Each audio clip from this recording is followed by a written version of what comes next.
میرے لیے صرف آپ کی خوشی میٹر کرتی ہے. فاروق ٹیکسٹائل ملز کی اونر ہیں، پروڈکٹ فیکٹری میں. میرا بیٹا میری بات مانے گا، مجھے یقین ہے. آئلہ کبھی میرے پہ شک مت کرنا. میں کیوں کروں گی؟ وقت بہت ظالم چیز ہے، خود سے نہیں ہوگا یہ سب کچھ. اس میں بھی لگتا ہے مجھے وہی کرنا چاہیے جو یہ سب چاہتے ہیں. نہیں.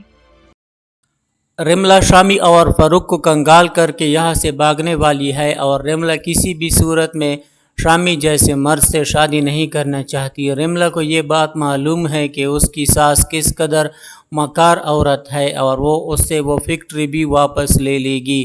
اس لیے اس نے شامی سے پہلی بات کر لی ہوتی ہے کہ وہ رملہ سے جا کر کسی بھی طریقے سے ان پیپر پر سائن کروائے تاکہ وہ فیکٹری ان کے پاس واپس آ جائے. اور شامی نے اپنی ماں سے وہ پیپر بھی لے لیے ہوتے ہیں، لیکن شامی بہت ہی زیادہ ڈرپوک ہے، وہ یہ کام بھی نہیں کر سکتا.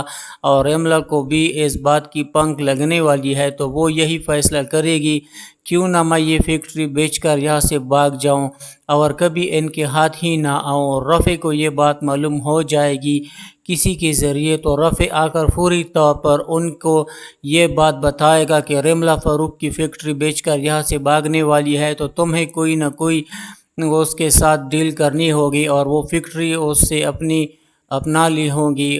ان نے پہلے ہی شامی سے یہ بات کی ہوتی ہے کہ وہ اس سے بدلہ ضرور لے گا، تو اب اس کے ہاتھ موقع آ گیا ہے کہ وہ شامی اور اپنی مامی کو سبق سکھائے. اس لیے وہ رملہ سے بات کرے گا اور اسے یہی کہے گا مجھے یہ فیکٹری چاہیے، تم جو بولو گی میں کرنے کے لیے تیار ہوں. اور رملہ اس فیکٹری بیچ دے گی، اور ان کے ہاتھ جیسے ہی وہ فیکٹری آئے گی تو وہ اب شامی کو سبق سکھائے گا. شامی جو اپنے باپ کی دولت پر اتنا زیادہ غرور کر رہا تھا، اب اس کو اندازہ ہو جائے گا کہ اس نے ان کے ساتھ پنگا لیا، بہت بڑی غلطی کی ہے. ان اب تک چپ تھا، لیکن بات صرف ان کی ہوتی تو، مگر اب تو بات آئلہ کی آ گئی ہے، تو آئلہ کی عزت پر ان کوئی بھی حرف نہیں آنے دینا چاہتا. اس لیے شامی کو سبق سکھانا بہت ضروری ہے.